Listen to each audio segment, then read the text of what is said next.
you can see all of the stuff that fell. You can see the ceiling tiles, you can see the computers, you can see the desks that were shaken open. I'll show you exactly what happened. So as everything's shaking, then it actually got a little scarier. So we have these glass edit bays. This is where we do all the editing for the news. But you can see right here that the edit bays started falling apart. And in addition to falling apart, the glass started breaking. So this glass was shattering while all of this shaking was going on. It just went from not shaking to shaking violently. A lot of this stuff fell within a matter of seconds. So it wasn't one of those ones where you go, oh, look, it's shaking, and it kind of builds up.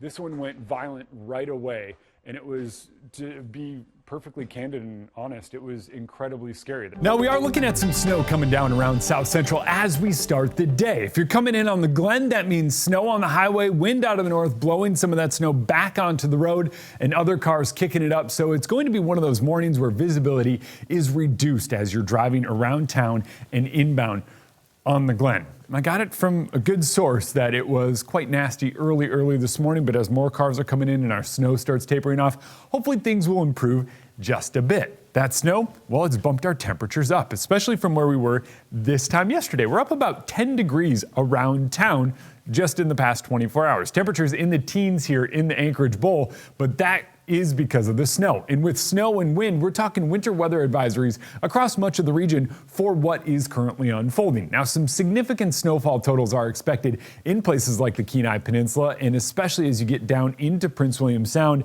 and places like Seward as well. Then later today, those places switch over to rain as this storm starts tracking its way a little bit farther out to the east. So watch what happens as we put things in motion. Notice snow continues in Anchorage and in Prince William Sound. But then as that storm starts moving to the east, we lose the big push of moisture, that big source of energy giving us this snow. So it kind of tapers off. It's more flurries. So we catch a midday break, then flurries later on this evening, and then that thing moves out by the time we get into tonight. But oh yeah, there's another working its way in right behind this one. So get ready for that.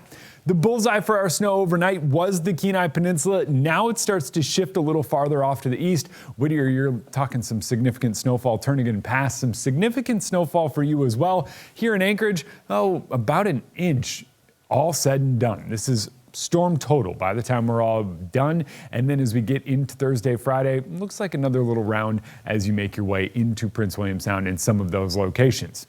Statewide, well, it's cold as you make your way into the interior. It's warm where that storm is, and that is going to continue to be the case. In fact, wind chill advisories continue for much of interior Alaska and the slope.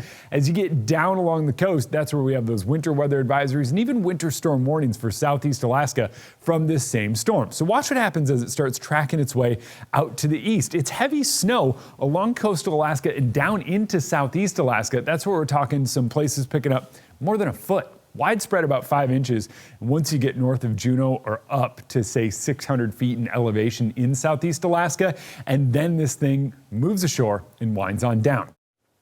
Welcome back to Daybreak. The time now 6:58, 6 degrees outside. We're doing a little sweeping or what is going on broom here? testing I'm this trying. morning. It's on the internet. We're getting Okay. a light dusting of snow. You can just sweep off the porch. No. Liz, tell John what it's Okay, about. we're talking about this bogus broom challenge. You may have heard it. You may have seen it on the internet. You can get your broom to stand up on its own any day of the year. Mind blown. Are you Whoa. serious? There you go. Are you serious? How'd you do this? I just balanced it. There you go. Oh, my I'm goodness. not holding it up in any way, shape, or form. We will see the threat of severe thunderstorms from Kansas City down into northeastern Texas. That's our enhanced risk. That's going to be the bulk of the activity. This cell has been severe thunderstorm warned for quite some time now, and we are looking at wind gusts upwards of 60 miles per hour and hail up to 1.25 inches. So think $half size hail.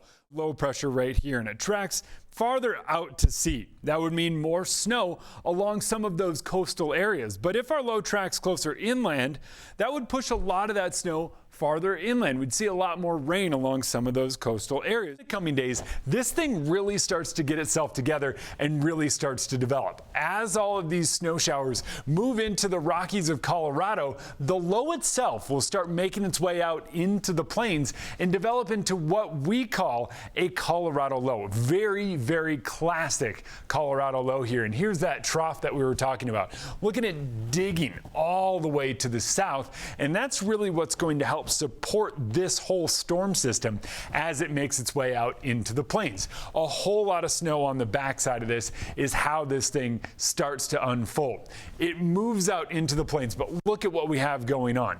From the plains of Colorado straight on through the upper Midwest, we start to feel the cold behind this. This is where temperatures are going to plummet. Chris talked about that plummet in the northwest, but then that's going to make its way south. We have upper level low. That's going to cut off, and that's also going to add support to it. Let's say you're out in the plains, central Mississippi Valley. You're going to start to feel those above average temperatures. You're going from really cold to really warm, and you're even going to feel some humidity along with this. So as this low starts making its way out, we are going to see rain out in front of it, out in front of that cold front as well. On the northern end, where we have this warm front, we're even going to see a wintry mix as far north as northern Iowa, southern Wisconsin, and even central Michigan.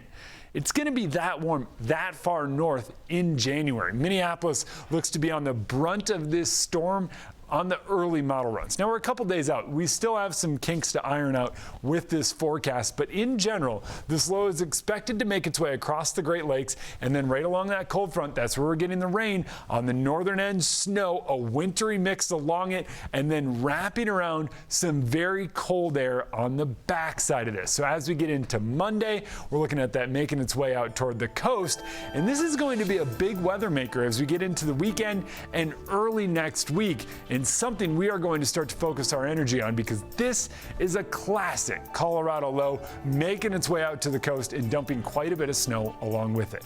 We have much more information on this and our other top weather stories on weathernationtv.com. Storm. Now you're looking at what we call the forecast cone, and the reason it's a cone of uncertainty. The hurricane could track to either side of this. It doesn't really matter about that middle line. It can go anywhere within that projected path, and as the storm itself moves into Florida, it could still move over to the east. It could still move farther to the west, and there are some atmospheric conditions at play that bring us this forecast. So let's go ahead and talk about a few of those and break down exactly what that means for folks in the area. We have what we call a Bermuda high, a massive ridge of high pressure out over the open waters of the Atlantic. Back inland, we have our mid-level trough. It's a jet stream, if you will. It's the atmospheric river that steers our weather patterns here in the mainland of the U.S. This is what brings us that fall-like chill in the air for a lot of folks across the Northeast, and even some of those frost advisories up across the upper Midwest. Now, as this mid-level trough moves its way to the east, what it's going to do is break down this Bermuda high. So the Bermuda high itself is also going to move to the east and weaken as well. So when we put things in motion, you'll see exactly what I mean. Now watch the eastern side of your screen. This right here is that Bermuda high. It's now moving out. Back behind it, we get this nice trough, and that's digging its way in, but that's also acting to push that Bermuda high away. Right here is our big player in this whole thing. Once that Bermuda high moves out, that's that western force that's moving Irma to the west. But once this comes into play, these winds right here are going to be really what starts to steer Irma in more of a northerly direction. That northern steer is going to give us the projected path that now turns Irma into scooting almost directly up the Florida coast and bringing some of those incredibly devastating impacts to folks down in Florida. For that reason, we have field correspondents in place across much of the Sunshine State to bring us the latest, and that will continue here in just a bit. Oh, but he joins me right now, and we're feeling it on this nice Friday morning. We've got those Friday morning vibes, waking up to some cooler temperatures out there, 55 here in Anchorage, but we're shooting for temps up in the 60s. What do you say, Afro-Man? Should we get the kids out the door for school today? Let's go ahead and do it. All right.